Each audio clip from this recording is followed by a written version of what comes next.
सत्ता का दूसरा कार्यकाल और सवाल अभी विपक्ष से।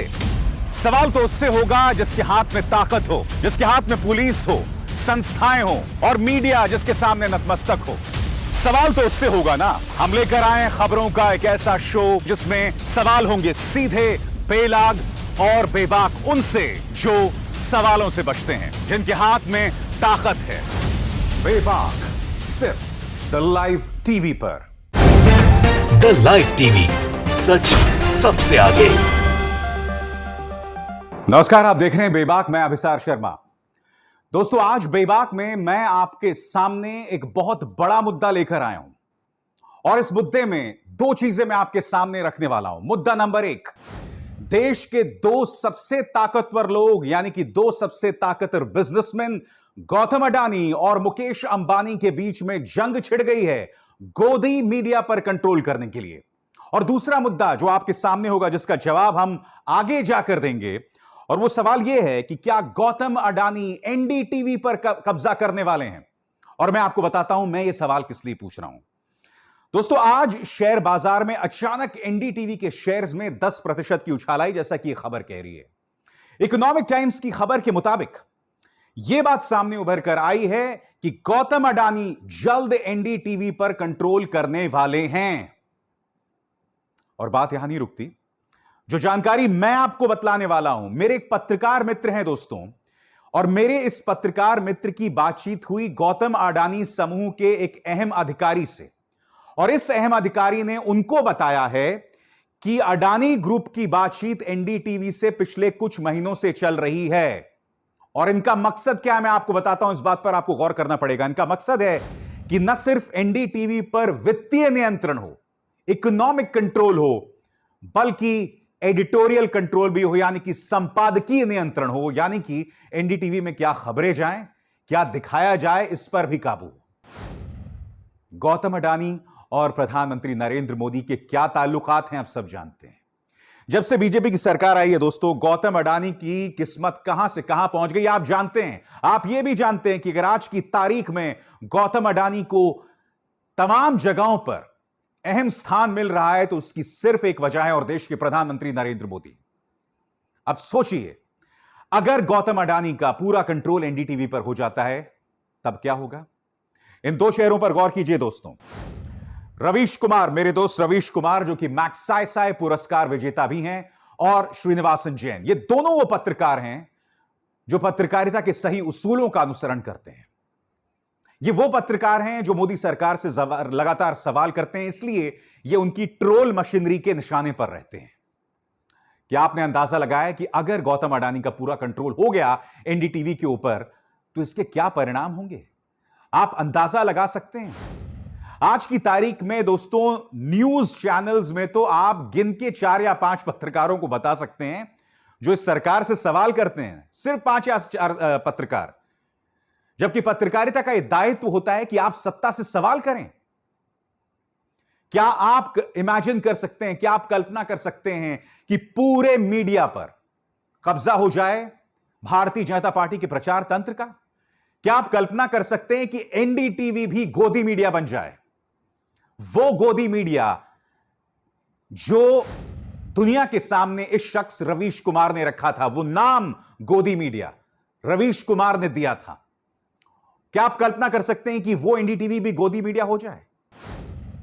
यह गोदी मीडिया क्या है, इसकी एक झलक मैं आपको जरूर दिखाना चाहता हूं, क्योंकि यह गोदी मीडिया आज की तारीख में देश की नाक कटवा रही है, पाकिस्तान के सामने भारत की नाक कटवा रही है। और इसकी एक मिसाल है अर्नब गोस्वामी। अर्नब गोस्वामी ने क्या किया है दोस्तों, वो मैं आपको दिखलाने वाला हूं। आप जानते हैं, इन्होंने एक कार्यक्रम किया, और जैसे कि आप देख सकते हैं अपने स्क्रीन पर, इस कार्यक्रम में उन्होंने एक पाकिस्तान से मेहमान को आमंत्रित किया, और उस मेहमान से उन्होंने कहा कि मुझे मेरी गुप्तचर एजेंसीज ने बताया है, सूत्रों ने बताया है कि काबुल की जो सेरीना होटल है उसके 5वें फ्लोर पे पाकिस्तानी अधिकारियों की बैठक चल रही है। अर्नब गोस्वामी आगे यह भी कहते हैं कि मैं आपको यह भी बता देता हूं कि वो पाकिस्तानी अधिकारियों ने क्या खाया, मेरी इंटेलिजेंस एजेंसीज ने मुझे यह जानकारी दी है, और वो लगातार ताने कस रहे थे। दोस्तों, जब जांच हुई तो यह पता चला कि जिस सेरीना होटल के 5वें फ्लोर में पाकिस्तानी एजेंसीज की बैठक चल रही थी, दरअसल उस सेरीना होटल में 5वां माला है ही नहीं। उसमें सिर्फ पहला और दूसरा माला है। यह है दोस्तों सेरीना होटल की तस्वीर जो इस वक्त आपके स्क्रीन पर है। और यही नहीं दोस्तों, पहले तो मैं आपको दिखाना चाहूंगा कि अर्नब गोस्वामी क्या दावा कर रहे थे और उसके बाद पाकिस्तानी मेहमान ने उन्हें किस तरह से जलील किया। यह देखिए पहले तो अर्नब गोस्वामी का दावा। I am telling you, please check 5th floor of the Serena Hotel in Kabul. How many Pakistani army officers are there? I am giving you want to know more details? Should I tell you which room? Or is this enough? 5th floor of the Serena Hotel in Kabul, how many Pakistani officers are there? Okay. I can also maybe tell you what they ordered for dinner, so don't question my intelligence sources. हमारे ना, we have got all our aerial surveillance on you people. अब देखिए दोस्तों Serena hotel, floor number 1, floor number 2, यहां पर 5th floor का कोई निशान नहीं है। यानी कि यह हमारी इंटेलिजेंस एजेंसीज के नाम पर भ्रामक और कथित तौर पर झूठा बयान दे रहा था, गुमराह कर रहा था। क्यों कर रहे थे आप गुमराह? अब देखिए दोस्तों पाकिस्तान से आए मेहमान ने इस आदमी को कैसे जलील किया। देखिए। My sources, Serena has only 2 floors. There is no 3rd floor, no 4th floor, no 5th floor. अब मेरी सादा सी बातों का मजाक उड़ा। Look at this. This is the level of work that you are doing. ये वो अर्नब गोस्वामी है दोस्तों जिसने हमारे गरीब मजदूरों का मजाक उड़ाया था। जब गरीब मजदूर मुंबई के एक स्टेशन में पहुंच गए थे तो ये कहा था ये भाड़े के टट्टू हैं, भाड़े के एक्टर्स हैं। जब पालघर में 2 साधुओं की लिंचिंग की गई थी और भीड़ में जिन लोगों ने उन 2 साधुओं को मारा था उनमें से कई भाजपा के सदस्य थे, तब इस अर्नब गोस्वामी ने कहा था कि सोनिया गांधी इस हत्या से बहुत खुश होंगी। वो इटली फोन करके कहेंगी कि देखो ये काम हो गया। कौन है अर्नब गोस्वामी? ये वो अर्नब गोस्वामी है जिसका नाम एक चार्जशीट में था। टीआरपी को लेकर जो घोटाला हुआ था दोस्तों, मुंबई पुलिस ने अपनी चार्जशीट में इस आदमी का नाम रखा। यह आदमी 1 हफ्ते तक जेल में था। 1 हफ्ते तक दोस्तों जेल में था। इस पर आरोप था कि इसने एक आदमी के लिए ऐसे हालात पैदा कर दिए कि उसने आत्महत्या कर ली। यह गोदी मीडिया कौन है मैं आपको बताता हूं। आपकी स्क्रीन पर जी का यह संपादक जिसने तिहाड़ जेल में करीब 15 से 20 दिन बिताए थे, इस पर आरोप क्या था? 100 करोड़ की वसूली, और इसको लेकर बाकायदा एक वीडियो सामने उभर कर आया था। आज की तारीख में यह है बीजेपी के पसंदीदा पत्रकार। क्या आप कल्पना कर सकते हैं कि अगर एनडीटीवी पर अडानी का कंट्रोल हो गया तो आपको किस तरह का मीडिया मिलने वाला है? बड़ा प्रश्न, क्या वाकई एनडीटीवी की बातचीत चल रही है? दोस्तों पर्दे के पीछे क्या हो रहा है इस बात की जानकारी किसी को नहीं हो सकती, मगर मैं अब आपको बताने वाला हूं कि जैसे ही इकोनॉमिक टाइम्स की खबर सामने उभर कर आई, एनडीटीवी ने यह बयान जारी किया। क्या कहा गया है मैं आपको बताना चाहता हूं। इसमें अंग्रेजी में लिखा हुआ है, मैं इसका हिंदी में तर्जुमा करूंगा। इस बयान में लिखा गया है कि डॉक्टर प्रणॉय रॉय और उनकी पत्नी राधिका रॉय का एनडीटीवी के पर 61% शेयर्स पर कब्जा है और हमारी अभी किसी से बातचीत नहीं हो रही है। एनडीटीवी को बेचने का कोई प्लान नहीं है। यह बयान यह साफ तौर पर कहता है, यानी कि राहत की सांस कि कम से कम अभी गौतम अडानी को एनडीटीवी नहीं बेचा जाएगा, अगर इस बयान पर भरोसा करें। मगर दोस्तों मैं चीजों पर इतनी आसानी से भरोसा इसलिए नहीं करता क्योंकि मैं एक जमाने में एक ऐसे चैनल का हिस्सा था जिसने मेरे जैसे पत्रकारों को जगह दी थी जो सत्ता से सवाल कर सकते थे। पुण्य प्रसून वाजपेयी जैसे पत्रकारों को जगह दी थी।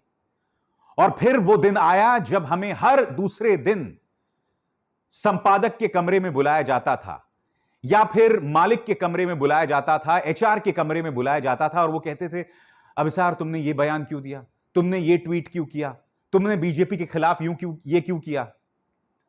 और मैं नहीं भूला हूं किस तरह से स्टूडियो में घुस आए थे लोग और यह कहा था कि अब आप आगे से मोदी के बारे में, प्रधानमंत्री नरेंद्र मोदी के बारे में कुछ नहीं कहेंगे। और यह वो चैनल, यह वो समूह का हिस्सा था जिसकी जड़ें आजादी से पहले की थी दोस्तों, जिसका कोलकाता स्थित अखबार सत्ता से तीखे सवाल करता है, मगर उसका न्यूज चैनल पूरी तरह से सत्ता के सामने, बीजेपी के सामने धराशायी हो गया। इसलिए एनडीटीवी ने बेशक स्पष्टीकरण दे दिया हो, मगर मुझे इंतजार करना पड़ेगा।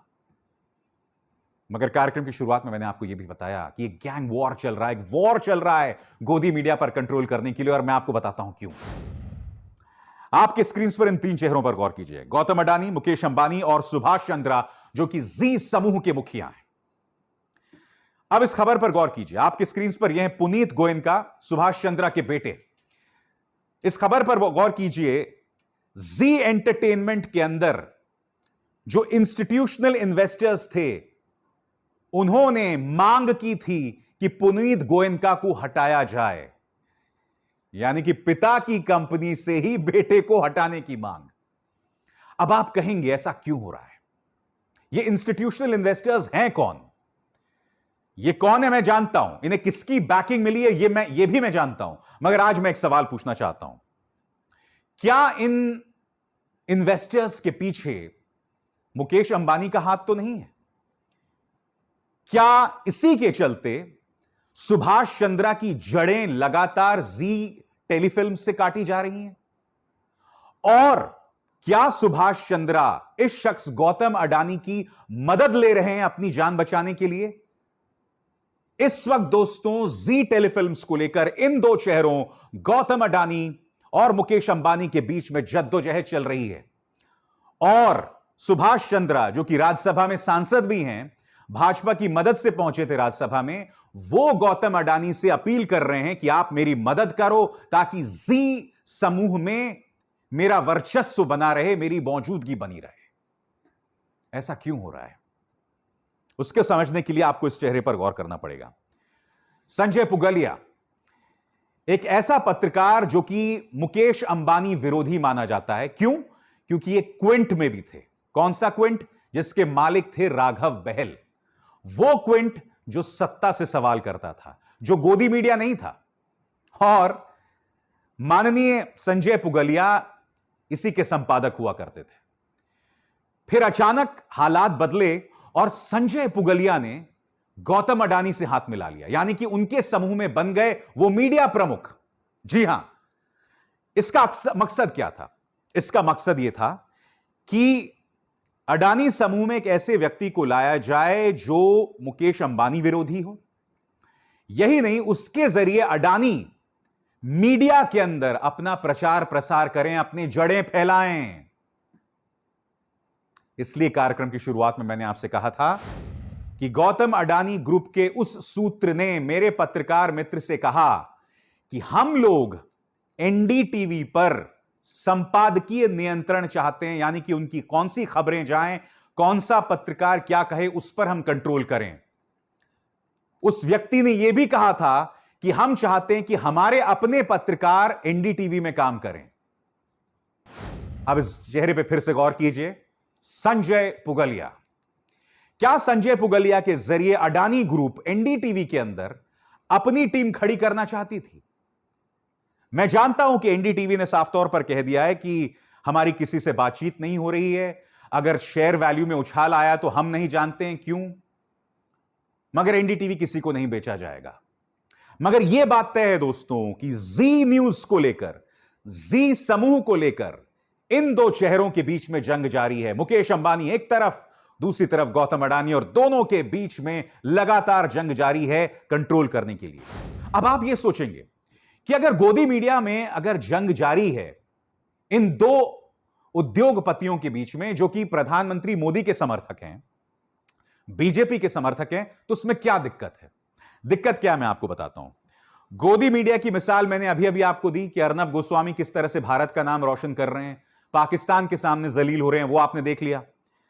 अब आप सोचिए दोस्तों, पूरे अगर मीडिया पर कंट्रोल होगा गौतम अडानी और मुकेश अंबानी के बीच में, अब ये दोनों के बीच में लगातार इस बात को लेकर कंपटीशन होगा, प्रतिस्पर्धा होगी कि प्रधानमंत्री नरेंद्र मोदी की बेहतर सेवा कौन करता है, यानी कि गोदी मीडिया का स्तर और गिरता जाएगा। मैं आपको बतलाना चाहूंगा दोस्तों कि मध्य प्रदेश में जब एक चूड़ी वाले को गिरफ्तार किया गया था, तब इसी मुकेश अंबानी के चैनल ने चूड़ी जिहाद करके शो चलाया था। केरला में एक सामान्य घटनाक्रम को भी इन्होंने जिहाद बताया था। देश का सबसे धनी आदमी मुकेश अंबानी का न्यूज चैनल इस तरह से समाज में जहर फैला रहा था। आप सोच सकते हैं कि अगर इनकी प्रतिस्पर्धा गौतम अडानी के साथ होगा तब हमारे न्यूज चैनल का क्या हाल होने वाला है। तब आप सोच सकते हैं हमारे न्यूज चैनल्स में क्या क्या नहीं चलेगा भारतीय जनता पार्टी को खुश करने के लिए। क्योंकि आप यह भी जानते हैं दोस्तों कि कोई भी नया चैनल आज की तारीख में बगैर बीजेपी के मदद के नहीं चल सकता। जब तक बीजेपी का आशीर्वाद आपके सिर पर नहीं है आप अपना चैनल नहीं चला सकते हैं। अगर बीजेपी ने आपके लिए मुश्किल पैदा कर दी तो आपके चैनल को घुटने टेकने पड़ेंगे। आपके चैनल से तमाम सरकारी विज्ञापन हटा दिए जाएंगे। वो कौन है, वो जो योग गुरु है, कौन सो कॉल्ड योग गुरु है, वो अपने सारे विज्ञापन हटा देगा। तमाम जो बड़ी बड़ी कंपनियां, उन पर दबाव बनाया जाएगा कि आप अपने विज्ञापन हटा दें। भारतीय जनता पार्टी के नेता आपके चैनल में आना बंद कर देंगे। भाई साहब, क्या समझते हैं आप? अब जब सत्ता पक्ष के लोग ही आपके चैनल में ना आए, बॉयकॉट करें, तो आपके चैनल के लिए चलना ही संभव नहीं है। आप सोच सकते हैं कितनी मुश्किलें ये लोग पैदा करते हैं। ऐसे में जब पूरे मीडिया पर या तो गौतम अडानी और मुकेश अंबानी का कब्जा होगा और दोनों के बीच में जंग चल रही होगी, तब ये न्यूज चैनल्स किस तरह का जहर दिखाएंगे, तब ये बीजेपी के पक्ष में किस तरह के कसीदे पड़ेंगे, आप उसकी कल्पना कर सकते हैं। और आज की तारीख में क्या हो रहा है मैं आपको बताता हूं, उन लोगों के साथ जो सत्ता से सवाल करते हैं, बीजेपी से सवाल करते हैं। हाल ही में न्यूज क्लिक पर इनकम टैक्स की रेड हुई थी। फरवरी के महीने में एनफोर्समेंट डायरेक्टरेट ने, प्रवर्तन निदेशालय ने रेड मारी थी न्यूज क्लिक पर। करीब 105 घंटों तक न्यूज क्लिक, जहां मेरा अपना शो बोल के लब आजाद है तेरे और न्यूज चक्र आता है, मुझे भी एनफोर्समेंट डायरेक्टरेट ने करीब 8 घंटे अपने दफ्तर में बिठा के रखा था, मुझसे पूछताछ की थी। मेरा दामन पाक साफ है, इन्हें कुछ नहीं मिलने वाला है, मगर इस तरह से परेशान किया जाता है। मैं आपको एक और मिसाल देता हूं। मेरे दोस्त हैं, डिजिटल प्लेटफॉर्म चलाते हैं। आप जानते हैं कि उनसे जुड़ी जितनी भी कंपनियां हैं, इनकम टैक्स डिपार्टमेंट ने सबको नोटिस भेज दिया है। इस तरह से लोगों को परेशान किया जा रहा है ताकि आप अपनी रोजी रोटी भी ना कमा सकें। बीजेपी सरकार इनकम टैक्स और ईडी के जरिए इस तरह से पत्रकारों को, डिजिटल प्लेटफॉर्म्स को टारगेट कर रही है, निशाना साध रही है। पत्रकारिता करना, सत्ता से सवाल करना आज की तारीख में गुनाह है, एक अभिशाप है,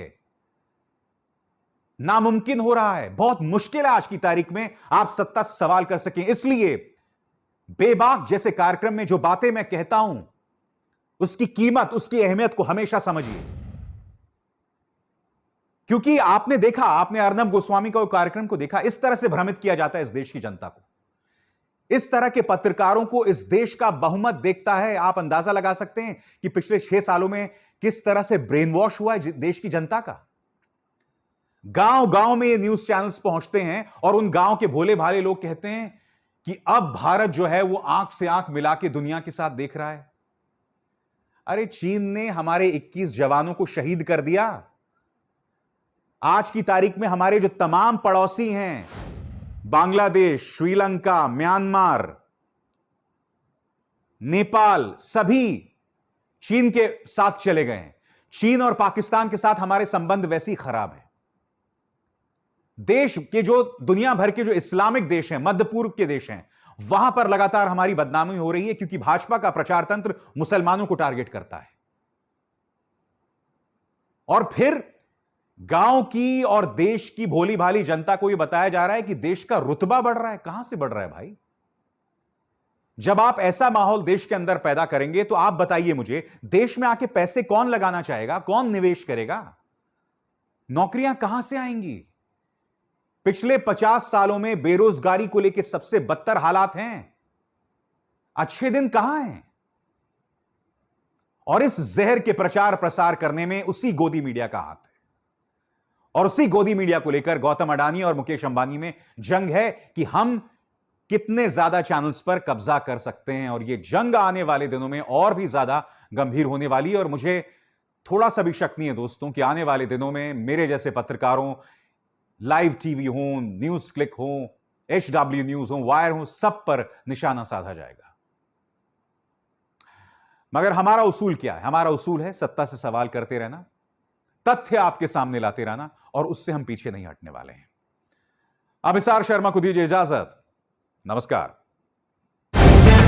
द लाइव टीवी, सच सबसे आगे।